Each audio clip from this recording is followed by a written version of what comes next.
Hey everyone, Goofy Dog here with GuitarGear.org. We are now in part dos of Doppler on the Dumble.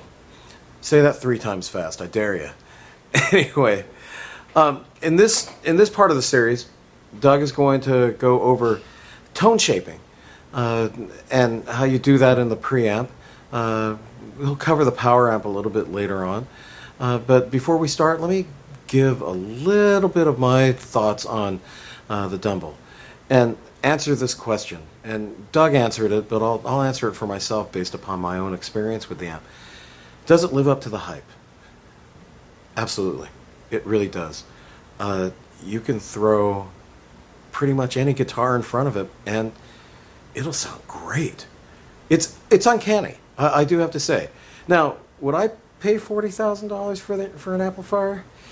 Well, my current financial situation, probably not. But if I actually had the means to buy one of these, I probably would, and it would probably be my only amp. This amp is really a tone chameleon. But I do have to say that, based upon my very short time playing it and my very long time hearing it through Doug, I would probably have to have this amp for several months to really get it dialed in. And not that it sounds bad, it's just that there's so much that it can do that you have to spend a long time really exploring what its tonal capabilities are. That's amazing to me. I've never seen or experienced an amp that can actually do that. So anyway, I'm going to shut up now. That is my take on it. Let's get on with the show. Thanks. Okay. So as long as we're kind of over here by the amp, let's talk about how I've got the amp set up right now. I've moved over to the FET channel, which has a little bit more gain. As a matter of fact, let me just kind of go between the two channels so you can hear it. Here's the Strat into the normal.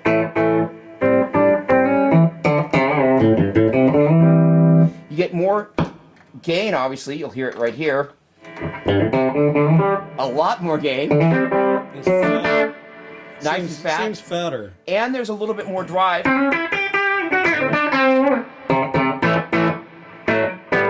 If you're a blues player or blues-based rock. And again, listen to the percussive.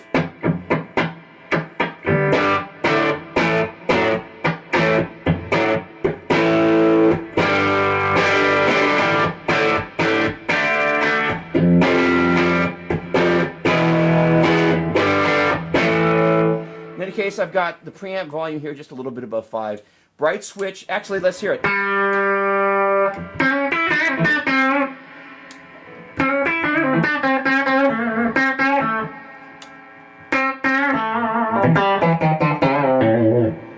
Pull that back out. Here's the deep switch.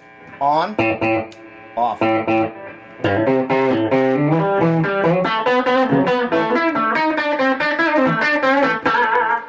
I'll put them both on.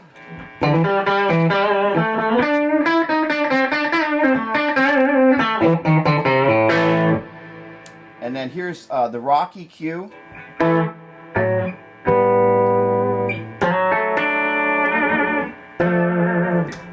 Jazz EQ.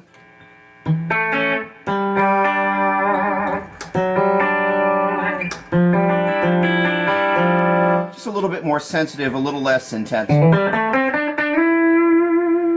And I'm in the bridge pickup, by the way.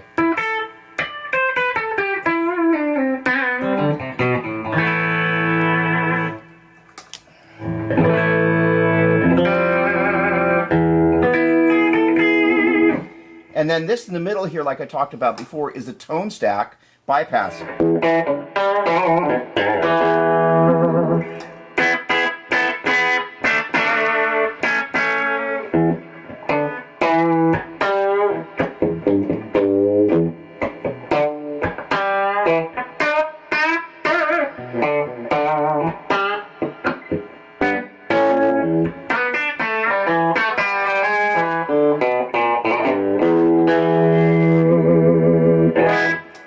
Pretty amazing little amp. Okay, let's play through this a little bit.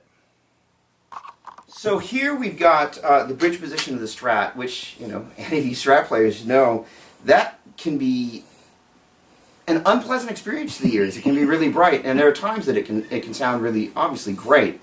And this particular guitar, it's actually on loan from Haight Ashbury Music Center. This is the Gretsch there. Thanks, guys. But what's really cool about this Strat, hey, guess what? I was kind of playing through this thing and I just went, wait a second, that's a D. It's a 22 fretter. It's an American standard with 22 frets. That's pretty darn cool. You know, I played Strats for years. I'm now an Ibanez guy, but you know, having that extra fret there is like, that's really good stuff. In any case, it's got two things about it that I really love. Is it's got the 22nd fret and the tone control is wired on the bridge pickup, which on a traditional, most Strats it's not. And it makes this, for most amp settings, so you can roll just a little bit of the unpleasant stuff from the bridge pickup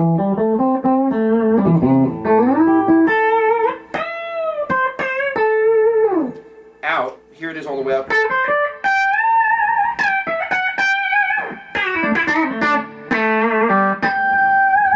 The thing that's great about the guitar and the amp and just, you know, really anything that I plug into this, as a guitar player, and as I'm sure other guitar players you know, sometimes what sounds great at the bottom of the neck can get really thin and scratchy at the top of the neck. And it's one of the reasons, you know, a lot of players love pedals so much, obviously, because there's a little bit of natural compression and some of the transient treble spikes that you get at the top of the neck just get shaved off. The pedals just don't reproduce them.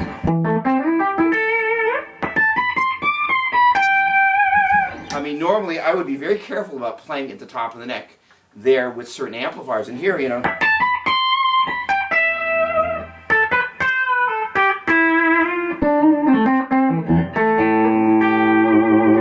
so let's go through the different positions. That's number one. Here's number two.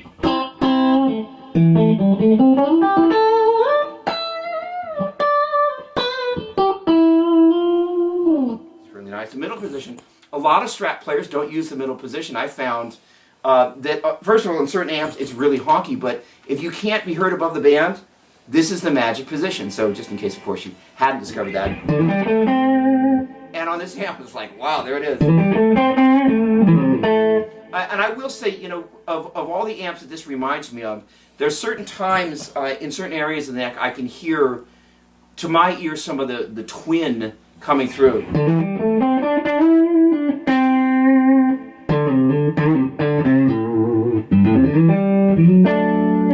And twin is one of my other favorite amps just because there's something that happens in this area that almost makes the electric guitar sound a little bit like a pedal steel. In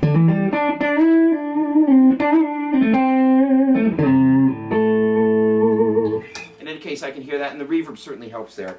Moving up to the number 4. Listen to that.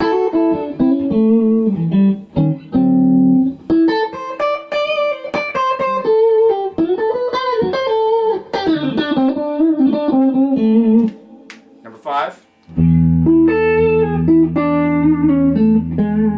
Listen to that.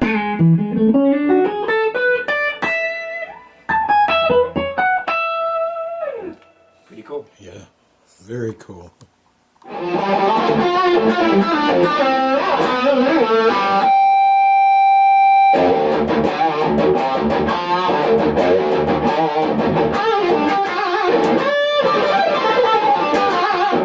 Alright, let's do this. All right.